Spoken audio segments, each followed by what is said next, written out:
The bridge of the Indomitable hummed with quiet efficiency. Captain Daehyun sat in his command chair, watching the stars streak past through the main viewport. His fleet had been patrolling the outer rim for 3 weeks now, and nothing unusual had happened. That was fine with him. Boring meant nobody was dying. Hyejin worked at her console near the back of the bridge. As the communications officer, she monitored dozens of channels at once, listening for anything that might need attention. Most of it was routine traffic. Supply ships reporting their positions, mining colonies sending their daily updates. The usual noise of civilization spreading through space. Then she heard it. A weak signal barely coming through the static. She frowned and adjusted her equipment, trying to clean up the transmission. The signal was old, maybe 2 days old already, bouncing off relay stations until it finally reached them. "Captain," she said, her voice cutting through the quiet bridge. "I have something." Daehyun turned his chair toward her. He trusted Hyejin's instincts. She had been with him for 5 years, and she never called out unless it mattered. "What is it?" "Distress signal. Universal Standard Encoding. It's weak, but I can make out most of it." She worked her console, and suddenly the voice came through the bridge speakers. It was frightened, desperate. The translator converted the alien words into human language, but it could not hide the terror behind them. "This is the colony ship Peacewater. We are under attack. 12 vessels, Raider class. They have disabled our engines. We have 40,000 civilians on board. Mostly families, children. We have no weapons, no defenses. Please, anyone who can hear this, we need help. We need..." The transmission cut off into static, then silence. The bridge went completely quiet. Minho, the young navigator, looked up from his station. His face had gone pale. "Sir, should I plot a course to their location?" Daehyun did not answer right away. His jaw tightened. He had seen many things in his 20 years of service. He had fought in the frontier wars, where humans had defended their colonies against aggressive expansion from other species. He had seen ships burn and good people die, but distress calls from civilian vessels always hit different, especially when there were children involved. "Hyejin, can you identify the species?" he asked. She worked quickly. "Velans, sir. Aquatic species. They're part of the Galactic Cooperative. Peaceful. No military to speak of. Their homeworld was hit by an ecological disaster last year. This must be one of their refugee ships heading to a new colony." "And the Raiders?" "Signature matches Korthak slavers, Captain. They're known for hitting soft targets. They sell captives to illegal mining operations in the frontier sectors." Her voice was tight with anger. Daehyun stood from his chair and walked to the tactical display. The hologram showed their current position and the estimated location of the Peacewater based on the signal origin. 3 days away at maximum burn. 3 days if they pushed their engines past safety limits. "Sir," said Commander Wonshik from the tactical station, "protocol requires we contact Fleet Command before engaging in any conflict involving non-human vessels, especially outside our patrol zone." "I know the protocol, Commander." Daehyun stared at the display. By the time they got authorization from High Command, it would be too late. The Velans would be in chains, headed for some nightmare mining colony where they would work until they died. The children, too. He thought about his own daughter, safe back on Earth. She was about the same age as some of those Velan children probably were. He thought about what it would feel like to be trapped on a ship, knowing monsters were coming to take you away and nobody was coming to help. "How long until we reach them?" he asked Minho. The young navigator checked his calculations. "At maximum safe speed, 74 hours, sir. If we push past recommended limits, 68 hours. And how long until the Raiders reach them?" Hyejin checked her data. "Based on the timestamp of the distress call and known Raider vessel speeds, they're already there, Captain. They've probably already boarded." The bridge went quiet again. Everyone knew what that meant. The attack had started 2 days ago. The Raiders would be rounding up the Velans right now, separating families, dragging them to holding cells. Every minute they delayed meant more suffering. Daehyun made his decision. Minho, plot a course to those coordinates. Maximum burn. Push the engines as hard as they'll go. "Sir, that's outside our..." Wonshik began. "I know where it is, Commander." Daehyun's voice was ice cold. "And I know what the regulations say, but I also know what I heard on that transmission. 40,000 civilians, families, children, no weapons, no way to defend themselves, and we're the only ship close enough to do anything about it."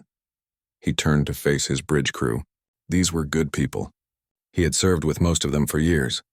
They had bled together, fought together, survived together. He knew they would follow him, but he needed to say it anyway.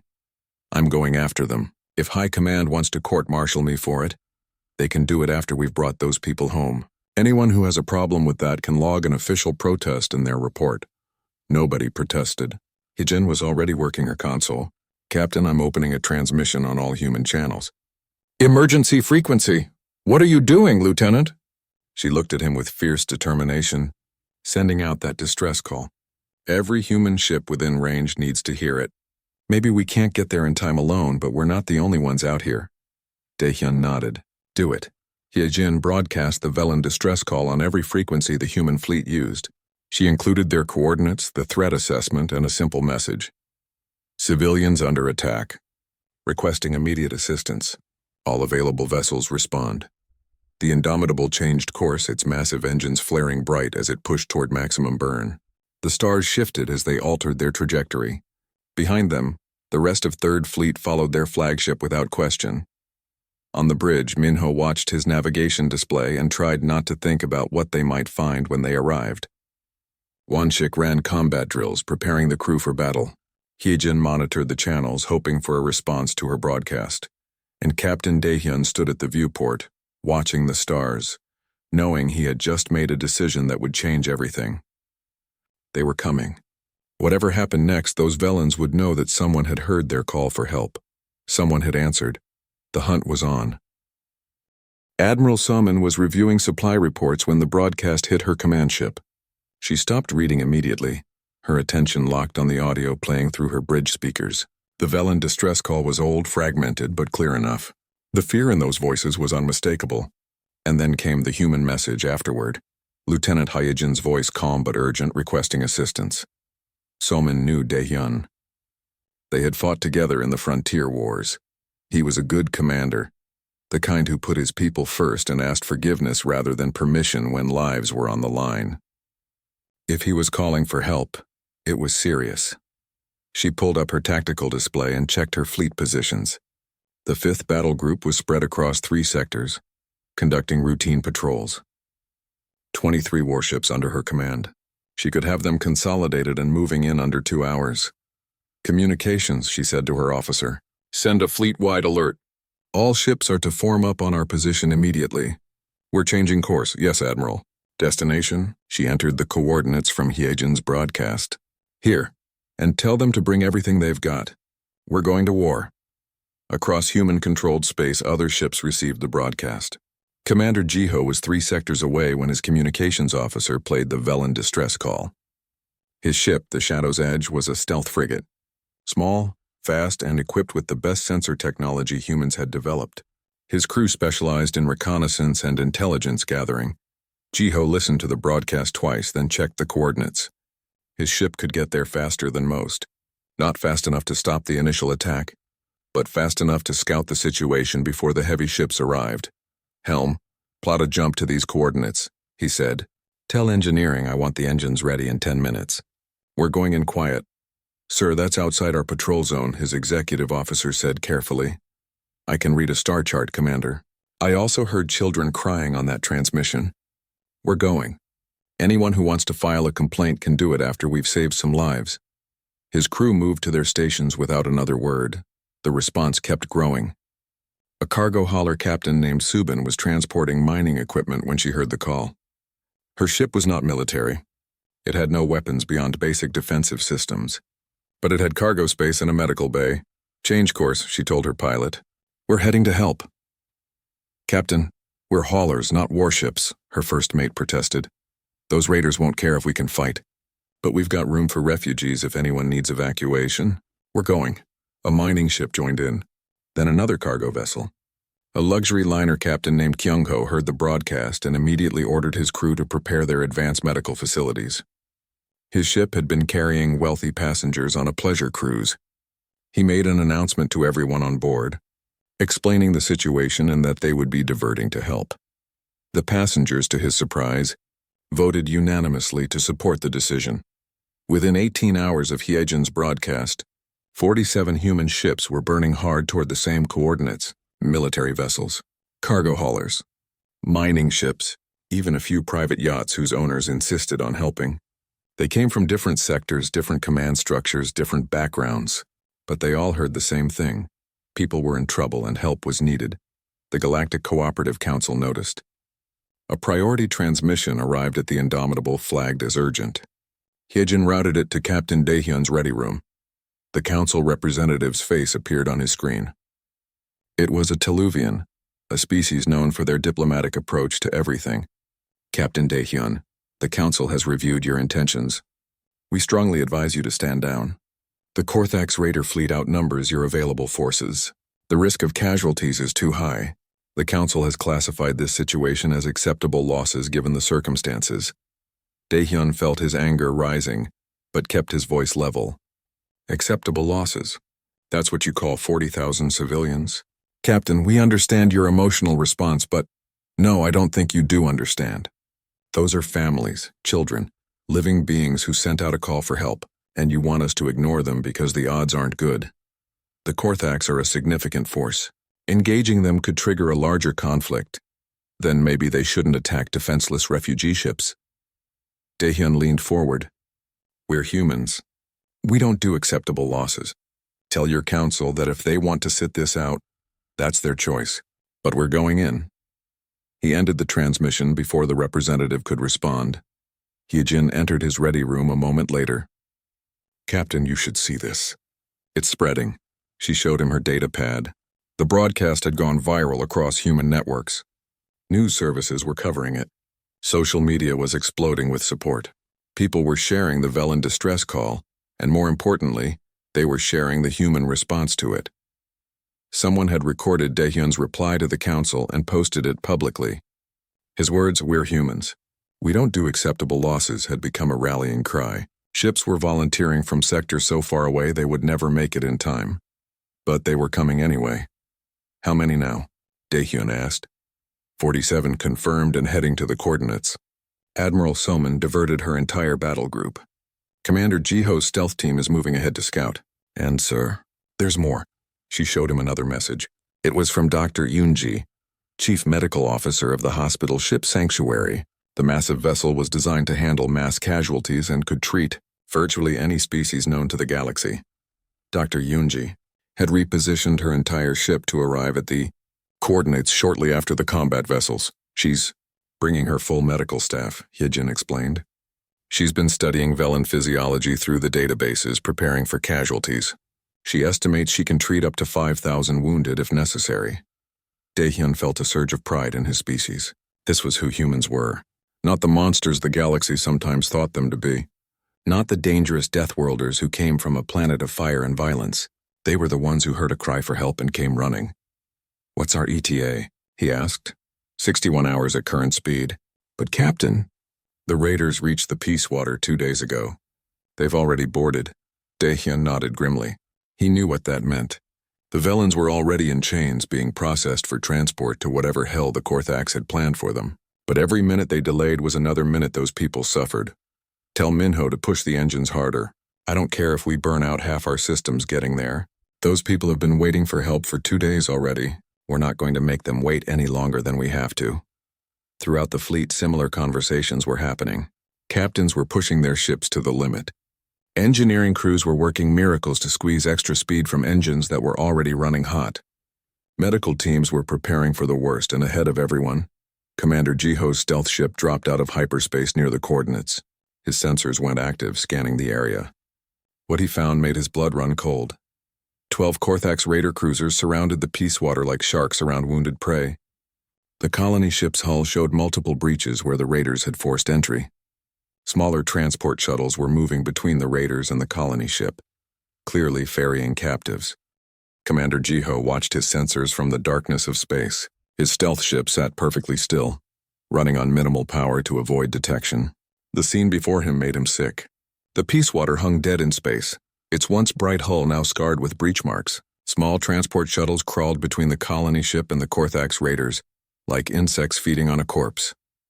Send everything to the fleet, he told his communications officer. Full tactical scan. I want them to know exactly what they're walking into. The data transmitted in a tight burst, encoded and compressed. Within minutes, Captain Daehyun would have a complete picture of the battlefield. 12 Raider cruisers. The Peace Water disabled but intact. Unknown number of Korthaks already on board the colony ship. "Sir," his tactical officer whispered, though there was no chance the raiders could hear them. "I'm picking up life signs on the Peace Water. Thousands of them. They're being moved to the cargo holds." Jiho's hands tightened on his command chair. The Velans were being rounded up like animals, packed into holding areas for easy transport.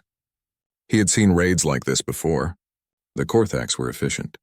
They would strip the ship of everyone valuable and leave the rest to die in space. "How long until our fleet arrives?" he asked. 4 hours, 17 minutes, too long. But there was nothing Jiho could do alone. His ship was designed for stealth and reconnaissance, not combat. If he revealed his position, the raiders would swat him like a fly. So he watched and waited and hated every second of it. On the Indomitable, Captain Daehyun studied the tactical data Jiho had sent. The situation was even worse than he had feared. The Korthaks had overwhelming numbers and had already boarded the Peace Water. A straight fight would be costly, even with the reinforcements coming. "Commander Wonshik," he said to his tactical officer, "show me everything we know about Korthaks' raider tactics." The display changed, showing combat records from previous encounters. Korthaks' raiders were pirates, not soldiers. They relied on superior numbers and fear. They hit soft targets and avoided anyone who could fight back. Most species in the galaxy were peaceful and had minimal defenses. The Korthaks had grown comfortable. "They've never fought humans before," Wonshik noted. "No," Daehyun agreed. "They haven't. Let's make sure they remember their first time." He opened a fleet-wide channel. Every ship responding to the distress call would hear this. "All vessels, this is Captain Daehyun. You've all seen the tactical data. 12 Raider cruisers. They outnumber us. They're bigger than many of our ships. But they've made one critical mistake. They've hurt people we're here to protect. When we arrive, we hit them hard and we hit them fast. No warning shots. No negotiations. They had their chance to leave when they heard our distress call broadcast. They chose to stay. Show them what happens when you make humans angry."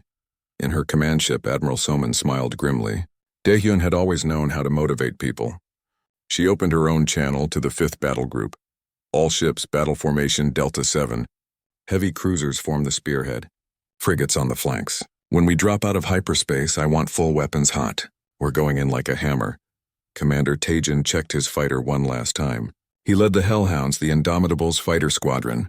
They were the best pilots in the fleet, and they knew it. His cockpit displays showed green across the board. Behind him, 23 other fighters sat in the launch bay, ready to deploy. "Listen up, Hellhounds," he said over the squadron channel. "We're going to have about 4 seconds between when we launch and when those raiders realize we're there. In those 4 seconds, I want to see perfect formation. We use the Peace Water as cover, come around her stern and hit the raiders from their blind side. Fast, precise, and mean. Make every shot count. What if they run?" one of his pilots asked. "Then we chase them down. Nobody leaves. Not until every Velan on that ship is safe." The hours crawled by. In the engineering sections of every ship, crews pushed their systems harder than recommended. Engines ran hot. Power cores operated at dangerous levels, but nobody complained. They all knew what was at stake. Dr. Yunji prepared her medical teams aboard the sanctuary. She had downloaded everything known about Velan physiology. Their aquatic nature meant they needed specific environmental conditions. Their bodies were fragile compared to humans. Many would be injured, traumatized, possibly dying. "Set up triage areas in cargo bays 3 through 7, she ordered. "I want teams ready to move the moment we're in range. Anyone who can stabilize Velan patients, review the protocols one more time. We get one chance to save these people." Finally, the fleet dropped out of hyperspace. 47 human ships appeared in normal space like avenging angels.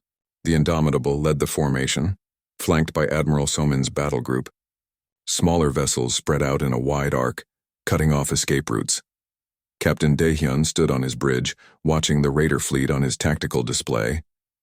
For a moment, nobody moved. The Korthaks were probably trying to understand what had just arrived. Their sensors would be showing them the human fleet, calculating odds, assessing threats. Daehyun opened a channel on all frequencies, broadcasting in the Korthaks language. "This is Captain Daehyun of the human vessel Indomitable. You are holding 40,000 civilians against their will.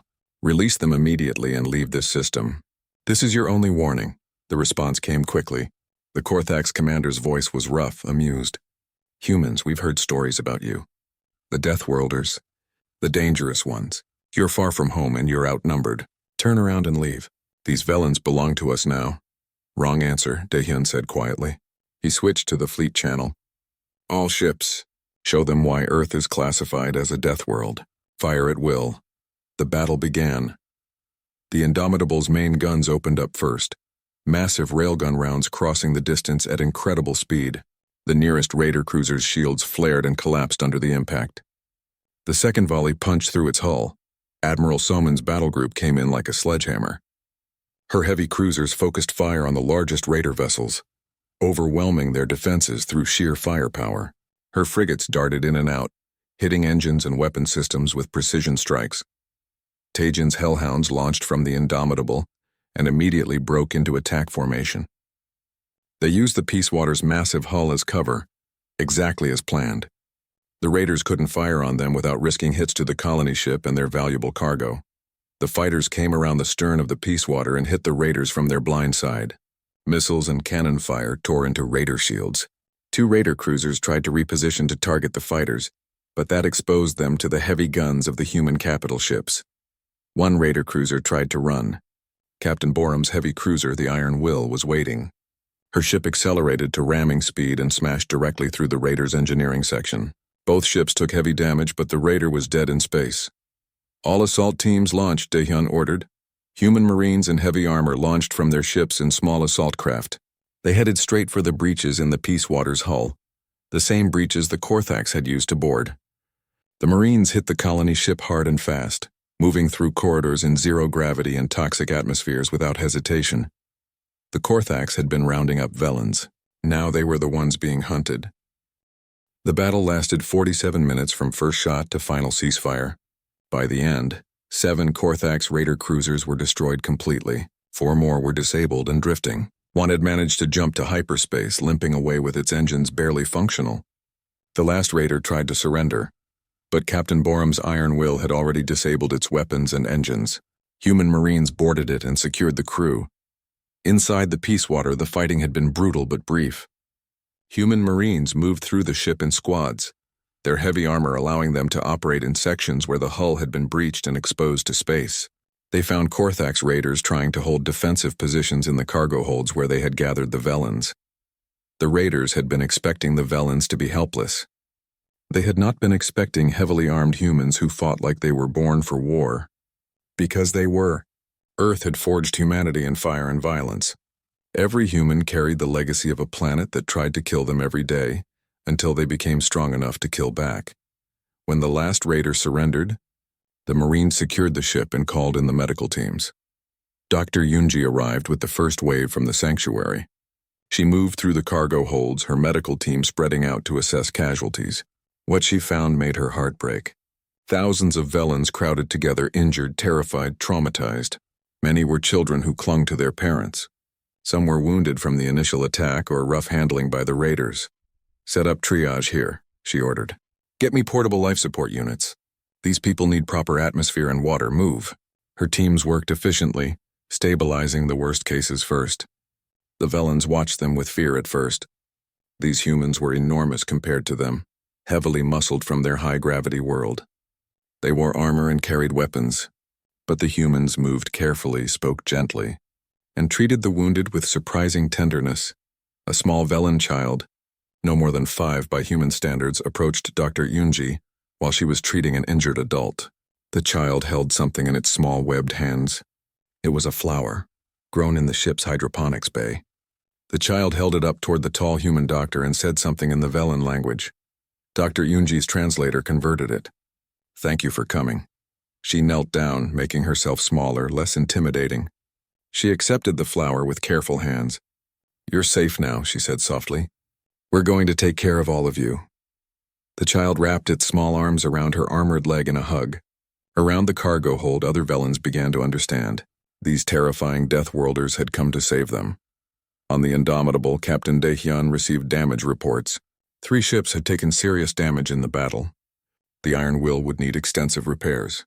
12 human personnel were dead, including 6 Marines who had been killed in the boarding action. 47 wounded. Compared to what could have happened, they had been lucky. But Daehyun thought about those 12 families who would get terrible news. 12 people who had died helping strangers. 12 who had answered a distress call and paid the ultimate price. He would write letters to each family personally.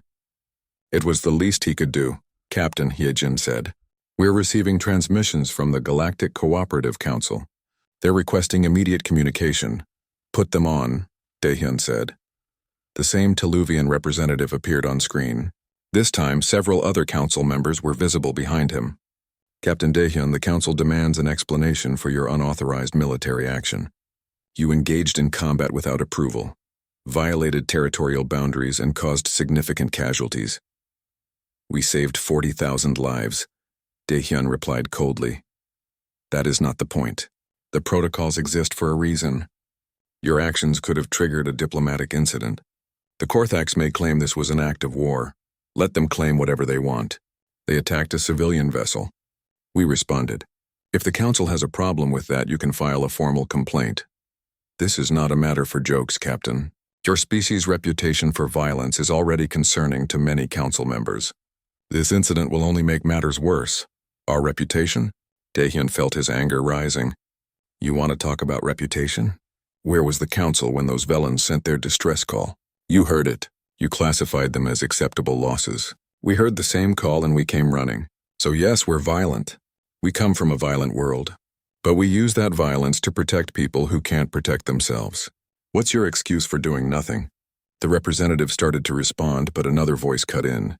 It was Ambassador Young-ho, the human diplomatic representative to the council. His face appeared on a split screen. Captain Daehyun, the council and I will handle the diplomatic aspects from here. You've done your job. Escort the Peace Water to its destination and get your wounded home safely. Ambassador, I know what they're trying to do, Captain. Let me handle it. Young-ho out. The transmission ended. Hyejin turned to Daehyun. Sir, we're getting messages from all over the galaxy. News of the rescue has spread. The recording of that Velan child giving Dr. Yoonji the flower is everywhere. She showed him her display. Social media across a dozen species was sharing the image. A tiny Velan child holding a flower up to a massive human in battle armor. Dr. Yoonji kneeling down to accept it with gentle hands. The contrast was powerful. There's more, sir. We're receiving messages from multiple species. They're asking about mutual defense agreements. They want to know if humans would respond to their distress calls too. Daehyun stared at the image of Dr. Yoonji and the child. Something had shifted. The galaxy had seen humans fight before, but now they had seen why humans fight. Not for conquest or glory, but for protection.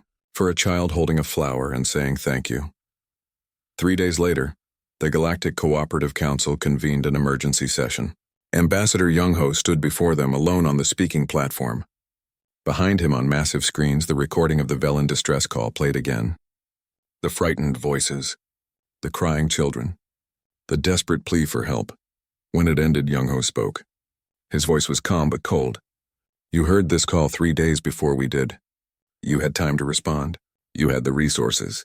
You chose to classify 40,000 civilians as acceptable losses. Ambassador, the situation was complex, the Teluvian representative began. No, it wasn't. People were dying. Children were being taken into slavery. That's not complex. That's simple. You heard them and did nothing. Young-ho gestured to the screens. Humanity heard the same call and mobilized 47 ships in 18 hours. Ships that traveled outside their patrol zones, captains who risked courts-martial, civilians and cargo haulers who volunteered to help. 12 humans died saving those Velans, died saving strangers from a species most of them had never met. The council chamber was silent. You call us dangerous, Young-ho continued. You say we're too violent, too aggressive, too willing to fight. You're right. We are all those things. But you know what else we are? We're the ones who show up.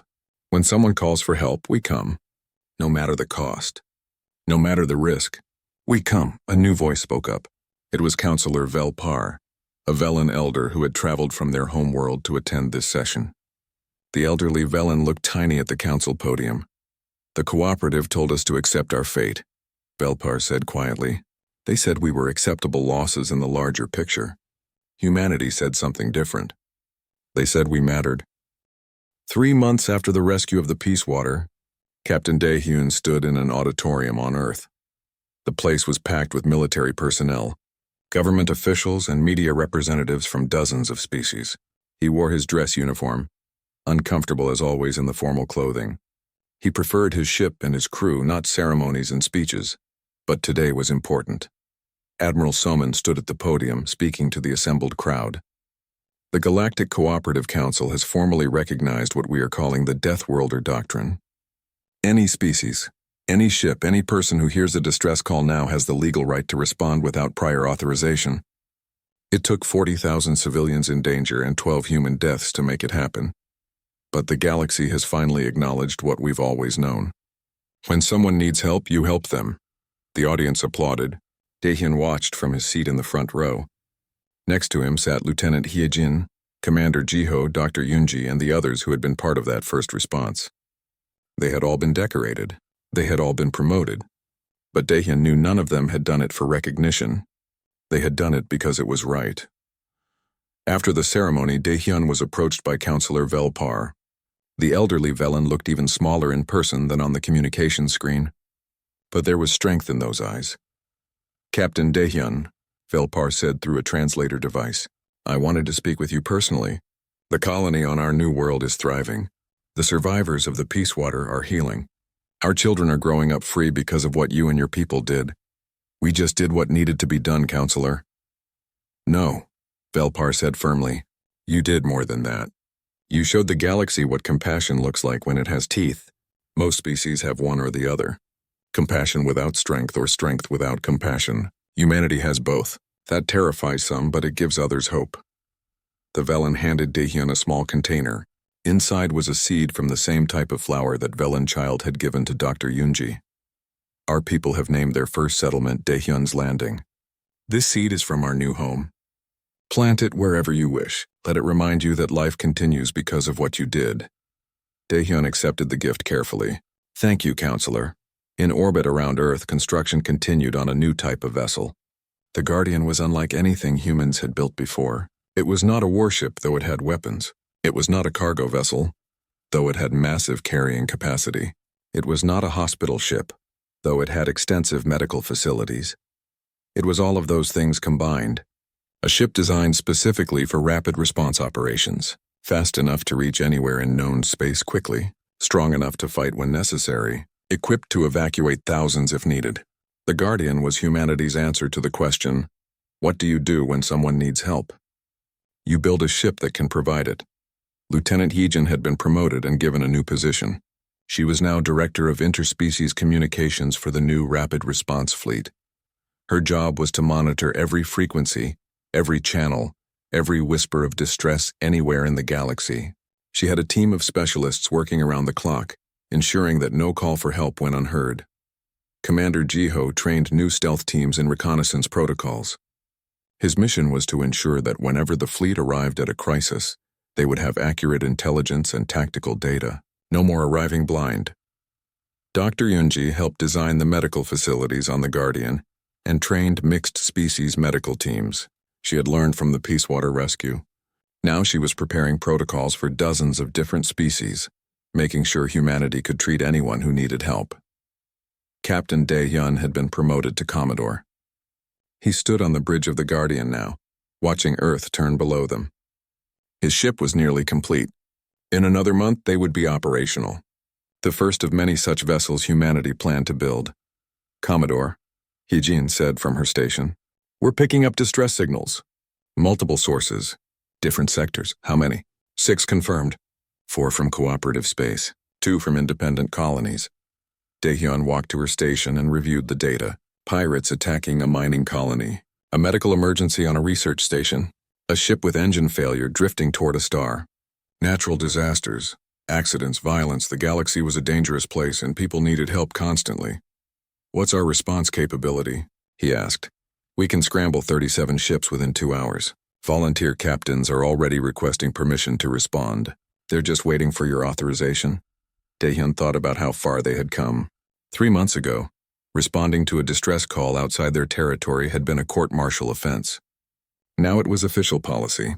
Humanity had created an entire fleet dedicated to helping others, prioritized by severity, he ordered. Medical emergencies first. Assign the closest available ships to each situation. And Hyejin? Yes, sir? Make sure everyone knows. When they call for help, we're listening, and we're coming. News of the rapid response fleet spread quickly through the galaxy. Other species began developing their own versions inspired by the human model. The Velans created small rapid response medical ships, using their natural affinity for biology to help other aquatic species. The Draxians, a species known for their engineering skills, started building ships that could perform emergency repairs in space. Even some former rivals began to cooperate. When a massive earthquake devastated a colony on the edge of known space, 4 different species responded together, coordinating their efforts through the protocols humanity had established.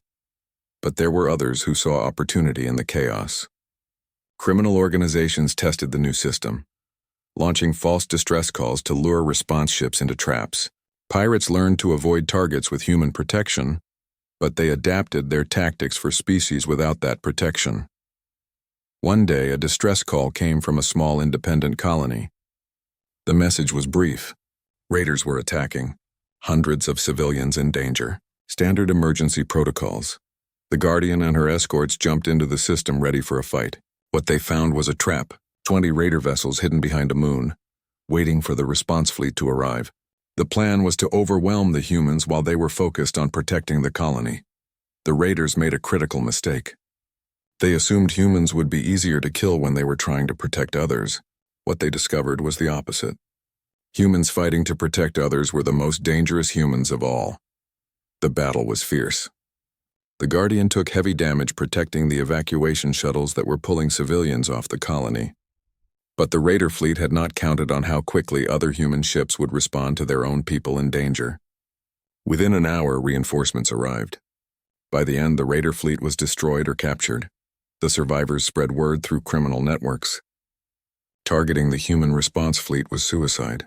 But more importantly, targeting anyone the humans were protecting was just as dangerous. Better to find targets elsewhere. Back on Earth, Daehyun stood in his apartment looking at the small plant growing in a pot on his windowsill. The Velan flower had taken root in Earth soil. It was thriving, its blue and silver petals unlike anything native to his planet. But it grew here because someone had given it a chance. His daughter came into the room. She was home from school full of energy and questions. Dad, we learned about the Peacewater rescue in class today. My teacher said you saved 40,000 people. I had a lot of help, Daehyun said. Why did you do it? The council said not to. You could have gotten in trouble. Daehyun knelt down to her level the same way Dr. Yoonji had knelt for that Velan child. Because when someone needs help, you help them. It doesn't matter if it's hard. It doesn't matter if it's dangerous. If you have the power to save someone, you use it. What if you can't save everyone? Then you save the ones you can, and you never stop trying. His daughter hugged him and Daehyun held her close. This was what they were fighting for. A galaxy where his daughter could grow up knowing that help would come if she ever needed it. A universe where no distress call went unanswered. On the bridge of the Guardian, now fully operational and on patrol, Hyejin monitored her communication channels. The display showed dozens of active frequencies, thousands of ships going about their business across multiple sectors. Everything was normal. Then a new signal appeared, weak, distant, but unmistakable. A distress call, she analyzed it quickly. A colony transport had suffered a catastrophic reactor failure. Life support was failing. They had maybe 6 hours before everyone on board died. They were 4 sectors away. Hyejin routed the call to Commodore Daehyun's ready room. He appeared on her screen a moment later. Report, he said. She gave him the details. Critical emergency. Hundreds of lives at risk. They were the closest response vessel. Sound general quarters, Daehyun ordered. Plot a jump to their coordinates. And Hyejin? Send them a message. Tell them help is on the way. Tell them humanity heard their call. The Guardian's engines flared as the massive ship prepared to jump to hyperspace. Around the galaxy, other response vessels moved to their own emergencies, together to ensure that when someone called for help, someone would answer. The SOS that brought the Deathworlder Armada to action 3 months ago had changed everything. It had shown the Galaxy W,